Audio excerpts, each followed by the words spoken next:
नमस्कार फ्रेंड्स, ओंकार ओडिया चैनल रे आपण मानक स्वागत। फ्रेंड्स, आज एक क्षुद्र भिडियो रे एभो एक मांत्रिक शब्द को मु शेयर करबे पे जाउची, जहार केवल उच्चारण मात्र के जेकोसी पुरुष व नारी को आपनकर हाथ मुठा को नै आसी परिबे। एही मंत्रोक्त शब्दर एभली शक्तिशाली प्रभाव आपण जो व्यक्ति को मध्य एही क्रिया रे शामिल करिवे से जेभली कठोर हृदयर पुरुष व नारी होइथांतु सहजरे वश्यता स्वीकार करिवे। जेभली भाबरे अग्निर झासरे कठिन मोहम खंड खंड होई तरळिकरी गळी पड़े, सेही भली भाबरे एही मंत्रर तेजरे से जेभली प्रकृतिर पुरुष व नारी होइथांतु ना काहेकि से आपण गाड़ को ढलिया बाध्य हेबे एवं आपनकर गुलाम पलटि जिवे। एही मंत्रोक्त शब्द आपनकर मात्र 8 गोटी शब्द विशिष्ट एवं यह स्वयं सिद्ध होइतिबारु यहाको आपनकर सिद्धि करिवार आवश्यक नहीं, केवल सामान्य विधि मते यहाको आपनकर उच्चारित करिवार अछि, जाकि मु एई क्षुद्र भिडियो रे आपनको अत्यंत प्रांजल भाबरे शेयर करूछि। भिडियोटिकु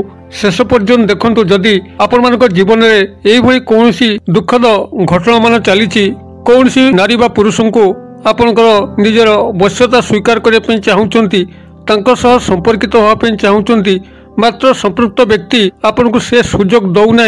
आपनकर समस्त प्रयास जदि विफल होता है तेबे अंतिम रूप से आपन एई वशीकरण क्रियार साहाय्य नियंतु, जद्वारा कि से व्यक्ति आपनकर आजीवन वश्यता स्वीकार करिवो। एही अमूल्य तथ्य को आपण मानक सह शेयर करिया पूर्व क्षुद्र निवेदन, जदि आपण एई भली प्राचीनतम तंत्र मंत्र ग्रंथरे रुचि रखंती एवं आम चैनल सह सदा सर्वदा जोड़ी होइकी रहिकरी एई भली तंत्रोक्त एवं मंत्रोक्त ज्ञान रे रुद्धिमंत होवा ପାଇଁ चाहंती, तेबे आम चैनल कड़े थिबा लाल कलर सब्सक्राइब बटन क्लिक करी बेल आइकन क्लिक करी एवं ऑल नोटिफिकेशन पे क्लिक करी चैनल टी को सब्सक्राइब कर नियंतु, जेभली कि आमे जेतोल मध्य आपण मानक सेवारे एई भली तंत्रोक्त एवं मंत्रोक्त वीडियो माने अपलोड करिवु सर्वप्रथम नोटिफिकेशन आपण पाखरे पहुंचीबो एवं से सब को आपण माने देखिकरी किछि ज्ञान आहरण करिकरी अशेष उपकार पाई परिबे। तबे फ्रेंड्स, एबे आसंतु नजर पकेबा एई शक्तिशाली मंत्रोक्त शब्दटी कोन, जहा द्वारा कि आमे जेकोसी नारी बा पुरुष को हमर प्रेम जाल रे छंदी दे परिबा, आजीवन तंको वश्यता स्वीकार करि परिबा। आपन को एही क्रिया रे तंकर केवल फोटो कॉपी टी दरकार हबो। जदि तंकर कागज रे बाहरतिबा फोटो पाखरे अछि तो भलो कथा, नाही तो जदि आपन तंकर फोटो को निज मोबाइल रे उठे के आनिकरी व्यवहार करि परिबे ताहा मध्य चलिबो। तेबे प्रथमे तंकर गोटे फोटो आपन संग्रह करंतु एवं द्वितीय सामग्री दरकार गोटे मात्र लवंग, जहाँकि अक्षत संपूर्ण होइतिबा दरकार फूल थिबो से लवंगर। ए भली गोटे लवंग संग्रह करंतु एवं जेकोसी शनिवार दिन आपण एई क्रियाटी को आरंभ करंतु। रात्र 9 रु 10 मध्य आपण एई क्रियाटी करंतु। संपूर्ण भाबरे एकांत गोपनीयता भाबरे करंतु, जेभली कि कहार दृष्टि आपन ऊपर न पड़े। एई भली भाबरे निजर रूम रे मध्य आपण करि परिबे। तेबे जेभली भाबरे केही आपन को क्रिया रे हस्तक्षेप न करन सेति प्रति दृष्टि देबे, किंबा आपन को क्रियाटी चलथिला बेले के जंदी मझिरु आसी व्याघात न करंती सेति प्रति आपण दृष्टि रखिथिबे। एई भली भाबरे कोनस गोटे एकांत रूम रे बा एकांत स्थान रे बसिकरी जेकोसी शनिवार दिन रात्र 9 रु 10 मध्य आपण संपृक्त व्यक्ति विशेषकर फोटो हो किंबा मोबाइल रे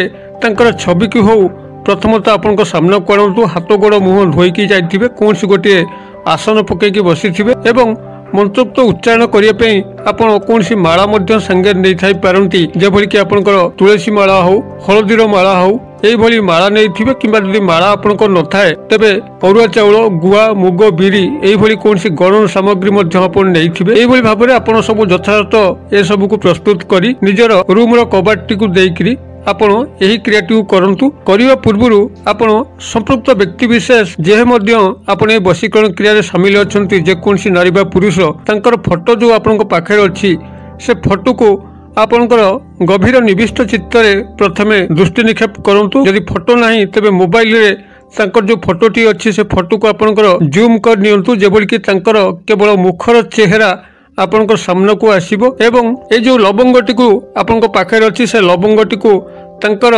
मथा उपरे गोटे काल्पनिक भाबरे 3 थर बुलेई दियंतु एवं सेही लवंगटी को आनिकरी आपनकर मथा उपरे 3 थर बुलेई दियंतु। दक्षिणरू बाम आड़ू बुलेबे। एइभली भाबरे 3 थर बुलेई सारला परे निजर आज्ञा चक्र जोठी आपण तिलक पिन्हंती दुई आखिर मध्यस्थल आपण से स्थान रे ए लवंगटी को छुई दियंतु एवं तापरे तांकर आज्ञा चक्र जोठी से बिंदी पिन्हंती मथार मध्यस्थल सेठारे ए लवंगटी को रखि दियंतु। तापरे आपण तांकर आखि संगरे निजर आखि मिलांतु जेभଳି भाबरे आपणकर आखि एकाग्रतार ध्यान तांको आखि उपर रहिबो आपणकर ए क्षेत्र में पलक पड़िबा उचित नुहे। एभଳି भाबरे अपलक नयन रे तांको आखि सह आपणकर आखि को संयुक्त करिकरी ए जो क्षुद्र मंत्र कहूची ए क्षुद्र मंत्र को आपण सेठी 108 बार उच्चारित करंतु। मंत्रटी आपणकर अत्यंत क्षुद्र ओम ह्रीं ह्रीं अमुक वश्यं कुरु कुरु स्वाहा।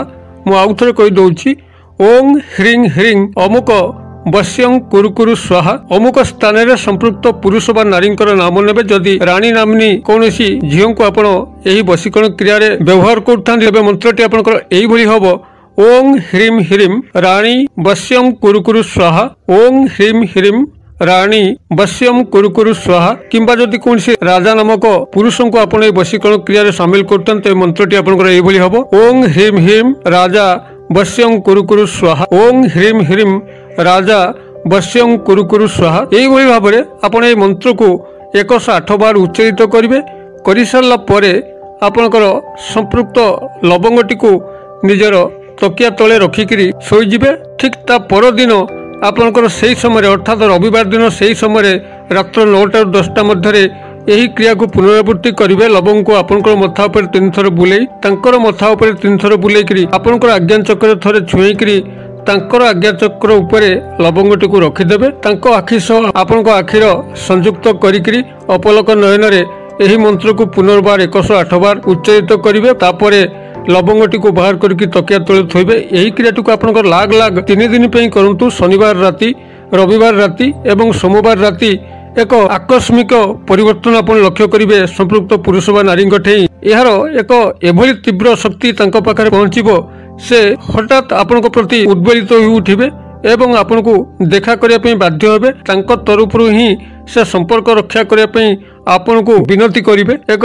ध्रुव सत्य मंत्रोक्त प्रक्रिया आपण माने याकु सठिक भाव में प्रयोग करि पारले जेभली कठोर हृदयर नारी बा पुरुष होइतांतु आपणकर वश्यता स्वीकार करिया पई बाध्य हेबे। तबे आपण माने याकु अन्यायोचित भाव में कस्मिन काले प्रयोग करेंगे नहीं। अन्यायोचित भाव में प्रयोग कले हुए तो निजे हईराण पड़ पारती। जदि आपको से भाव में निजर व्यक्तिगत जीवन में चाहते विवाह उद्देश्य हो कि अन्य जेकोसी उद्देश्य हो जेभली भाव में कि आप सारा जीवन पाखे रखिकी आपणकर मंगल करें से भाव में केवल यहाँ प्रयोग करूँ। अन्यथा यहाँ प्रयोग करने उचित नुहे। अतएव आपण माने यही मंत्रोक्त उच्चारण पूर्व कहा उपर को प्रयोग करचुंती एवं कौन पे प्रयोग करचुंती एवं प्रयोग से भली आवश्यक कि नहीं निजको प्रश्न करी आपण माने क्रियाटू कले निश्चित भाव में आपनकर सर्वमांगल्य घटिबो। तेबे जेतबेले आपनकर संगे से संपर्कित होउचंती एवं ए वशीकरण क्रियाटी सफल रूप नेउची सेतबेले आपण मानकर जो लवंगटी को व्यवहार करथिले से लवंगटी को नेकरी कोनसी प्रवाहित नदी जल रे प्रवाहित कर देबे किंबा कोनसी वृक्ष मूल रे पोती देबे। एभली भाव में आपण वशीकरण क्रियाटी को संपादन करंतु एवं आपनकर सांगसाथी महल जो मैंने एभली सहज वशीकरण तोटका क्रिया चाहूँगी पाखक भिडियोटी को यथेष्ट मात्रा शेयर करूँ जेभली कि यार साहाय्य नहीं मुखरे जो हस टिक फुटब ताहा आपको ईश्वर गभीर आशीर्वाद स्वरूप कार्य करिवो एवं आपनकर प्रेममय जीवन को आउरी सुदृढ़ करिवो। आशा कर दर्शक बंधु भिडियोटी निश्चित भाव में आपनकर बोधगम्य होइतिबो। जदि भिडियोटी आपनको भल लागुथाए या गोटे लाइक करिकरी निश्चित भाव में आपनकर सांगसाथी महल शेयर करूँ। भिडियोर क्षुद्र परिसर मध्यरु मते एटी आज विदाय दिंतु। पुणी आपण देखा यही एक शिक्षणीय भिडियो से पर्यंत दर्शक बंधु आपण समस्ते मंगलमय कृपार भले था रहुछि। सर्वे भवन्तु सुखिन सर्वे सन्तु निरामया सर्वे भद्राणि पश्यन्तु मा कश्चित् दुर्भग भवेत्। ओम शांति ओम शांति ओम शांति। नमस्कार।